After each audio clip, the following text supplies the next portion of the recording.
నమస్తే రమగారు. నమస్తే జయ. రమగారు, వినాయక హ్మ్. చవితికి మనం స్వామివారికి పెట్టే నైవేద్యాలు ఏ విధంగా ఉండాలి? దానికి తోడు మనం మంటపాలు పెట్టుకుంటాము. అపార్ట్మెంట్స్‌లో కూడా కింద పెట్టుకుంటాం స్వామిని. ప్రతిరోజు పొద్దున్న, సాయంత్రం నైవేద్యం పెట్టాలి. హ్మ్. ఎలాంటివి పెట్టాలి రమగారు? మెయిన్ వినాయక చవితి రోజునైతే మనకు కొన్ని పద్యాలు కూడా ఉన్నాయి. అటుకులు కొబ్బరి పలుకులు చిటిబెల్లము నానుబ్రాలు చెరుకు రసంబును నిటలాక్ష నగ్రస్తునకు పటుతరముగ విందు చేసి ప్రార్థింతుమదిన్నారు.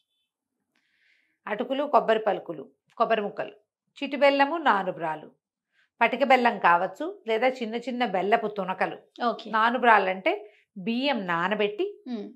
ఒక గంట సేపు నీళ్లు ఉంచేసి ఆ నానిన బియ్యాన్ని నివేదన చేస్తారు. ఓకే. ఇవి మామూలుగా చేసేది. తర్వాత మనకి వినాయకుడికి ఇవి ఇవి ప్రీతి అంటారు. పనస నారికేళాది జంబూ ఫలములు అరగిస్తాడాయన.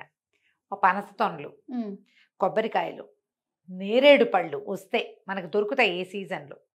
వీటితో పాటు వెలగ, హ్మ్. కపిత్తం కూడా చాలా ఇష్టం అంటారు ఓకే. వినాయకుడికి. వీటితో పాటు మనం మోదకాలు, లడ్డూలు, ఉండ్రాళ్ళు, కుడుములు, పాలకాయలు, జిల్లేడుకాయలు, హ్మ్. పప్పులో ఉండ్రాళ్ళు, మీరు చేస్తారు కదా పాల తాలికలు. పాలు తాలికలు. ఇలాంటివి ఏంటంటే నూనె లేకుండా, వేపడం లేకుండా ఉడికిన పదార్థాలు పెడతారు నివేదన. ఓహ్! ఈ సీజన్‌కి ఇది మంచిదని పెడతారేమోనని అనిపిస్తుంది జయ ఆ! నాకు. ఆవిరి మీద ఉడికిన వంటకాలు మంచివని. మంచివి. ఈయన గజముఖుడు కాబట్టి ఆవిరి మీద ఉడికినవి మంచివి. ఆ! తాలింపులు, వేపడాలు పెట్టక్కర్లేదు. అది. పెట్టకూడదేమో కూడా. హ్మ్. హ్మ్. అందుకని సాధారణంగా ప్రతి ఇంట్లోనూ వినాయక చవితికి కుడుములు, ఉండ్రాళ్ళే చేసి పెడతారు. మా చిన్నప్పుడైతే జయ, మా ఊర్లో తెలిసిన పద్ధతి అంతే. మేము వినాయకుడిని తెచ్చుకునేవాళ్ళం. పత్రి మా దొడ్లో అన్ని ఇంచుమించుగా అన్ని ఆకులు దొరికేవి మాకు. 21 ఆ! ఆ! 2, 3 తప్ప అన్నీ గుర్తుపడతా నేను. ఓకే. అవి ఆ 2, 3టికి ఏదో నామకే వాస్తే చెప్పుకుని ఉన్న పేర్లు చెప్పుకోవడం. గరికైతే దొడ్ల పెరళ్ళ నిండా ఉంటుంది గదా! గరికేను. శుభ్రంగా పెట్టేసుకోవటం. మా అమ్మ చలివిడివి కలిపి ఇచ్చేది. మా ఉండ్రాళ్ళు అవే. హుహు. ఇప్పటికి కూడా వినాయకుడికి ఉండ్రాళ్ళు పోయటం అంటే బియ్యము, బెల్లము అంత నెయ్యి వేసి బాగా దంచి కుమ్మేస్తే చలివిడి తయారవుతున్న పచ్చి చలివిడి అవే అదే. పెట్టేవాళ్ళం. ఆ! మరి ఏదో ఒక తీపి పదార్థం పెట్టాలని తప్పకుండా పాయసం చేసేది మా అమ్మ. పళ్ళు బాగా పళ్ళన్నీ పంపర పనసకాయలు మన వైపు దొరుకుతాయి. అవును. ఈ సీజన్‌లో వస్తాయి. ఆ! ఆ! పనస అంటారు. పనసలు మన వైపు ఉండవు కాబట్టి పంపర పనాస పెడతాం. అవును. ఇవే పెట్టేవాళ్ళం. మా అత్తవారింట్లో ఉండ్రాళ్ళు చేసే పద్ధతి ఉంది. బియ్యపు రవ్వని ఉడికిచ్చి, తర్వాత వాటిని కొంచెం ముద్దలు చేసి, ఆవిరి మీద ఉడికించటం. బియ్యపు పిండి ఉడికిచ్చి, అందులో కొంచెం కొబ్బరిను, బెల్లము కలిపి మెదిపి, దాన్ని అందులో పెట్టి, దాన్ని ఉడికించి పెట్టటం.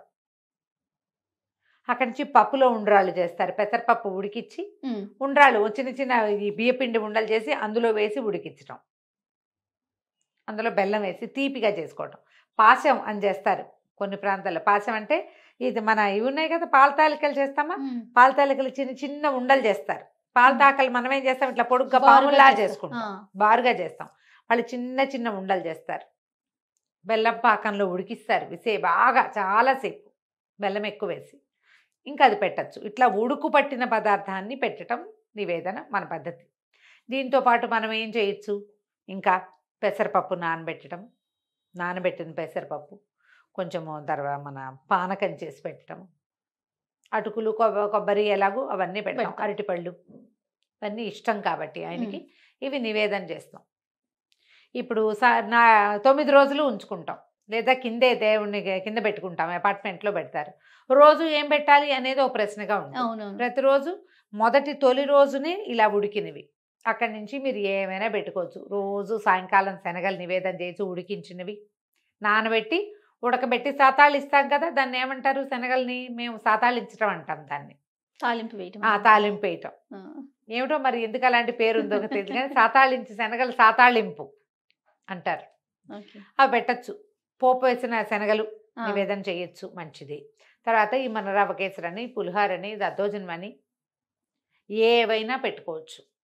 మనం వినాయక చవితి చివరి రోజున 9వ రోజున ఊరేగింపుగా వినాయకుళ్ళు అవును. వెళ్తుంటారా, తీసుకెళ్తారు. ఇక విపరీతంగా పులిహారలు పంచుతారు. ప్రసాదం పంచుతారు.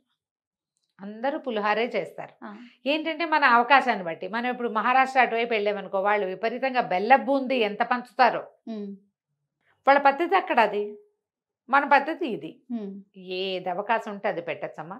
తొలి రోజున మాత్రం ఇక గారెలు బూర్లు అవి చెయ్యరు. గారెలు లేవు, బూరెలు లేవు, అన్నీ ఉడికించిన పదార్థాలే. ఆ రోజున ఇప్పుడు మీరు పాయసం పిల్లలు తింటారు, మధ్యాహ్నానికి ఏమైనా ఉండాలి ఇలా భావిస్తాం కదా. అవును, పులిహోర ఏదో చేసుకోవచ్చు, చేయకూడదని కాదు, చెయ్యరు సహజంగా చెయ్యరు. చెయ్యరు అంతే. ఉమ్, వీటితో పాటు ఇక మీరు పళ్ళు ఎన్ని అవకాశం ఉంటే అన్ని నివేదన పెట్టండి, అది మంచిది. ఎక్కడైనా అంతే పద్ధతి. ఉమ్, చేయటం ఎట్లా, వీటికి చేయాలంటే మన దగ్గర 3-4 వీడియోలు ఉన్నాయి నాకు గుర్తుండి. నిరుడు ముందరెడు చేసాం, అవునండి, పాల తాలికల వీడియోలు 2 ఉన్నాయి. మరి కుడుములు ఉండ్రాళ్ళు బియ్య రవ్వతోటి చేసేవి చేసినవి ఉన్నాయి, ఉన్నాయి. బియ్య పిండి పెట్టి లోపల ఇలా మోదకాలు చేసినవి ఉన్నాయి. అవును, ఆ మోదకాలు చేయడానికి మనకి ఇప్పుడు చిన్న చిన్నవి బాక్సులు లాంటివి కూడా దొరుకుతున్నాయి. బియ్య పిండి వేసి అందులో వేసి నొక్కేస్తే అది ఇట్లా ఇలా వచ్చేస్తుంది. ఉమ్, అందులో కొబ్బరి ఫిల్ చేయటం, దాన్ని నొక్కేసి మనం లోపల ఉడకబెట్టేసుకోవటం. ఉడకబెట్టడం. ఉడకబెట్టి వేయించడం వ్యవహారం లేదు లేదు కదా. కదా. ఆ, వినాయకుడికి ఇవి ఇష్టము అని భావించి భక్తితోటమ్మా, అన్నీ మీ వల్ల కావు, ఇవన్నీ చేయలేరు. నేను చెప్పిన సింపుల్ చలిమిడి చేసుకోండి. అంతే. బియ్యపిండి ఆ, బియ్యాన్ని పొద్దున్నే లేవగానే నానబెట్టేసేయండి కడిగేసి. 11 గంటలు అవుతుందిగా, 12 మన పూజ అంతా అయ్యేసరికి ఆ బియ్యాన్ని యాడ్ చేస్తే పూర్తిగా నీరు ఓడగొట్టేసి కొద్దిగా తుడిచేసామంటే దాన్ని గ్రైండ్ చేయటం, తడి బియ్యంలో అంత బెల్లం వేసి ఓ చెంచాడు నెయ్యి వేస్తే క్షణాల్లో ఉండొచ్చేస్తుంది. బియ్యంలో కాదు, బియ్య పిండిలో. ఆహా, అది నివేదన చేయండి. చలిమిడి నివేదన మహత్తరమైంది, చాలా మంచిది. ఉమ్, అదైనా పెట్టండి. అటుకులు పెట్టుకోండి, దొరుకుతాయి.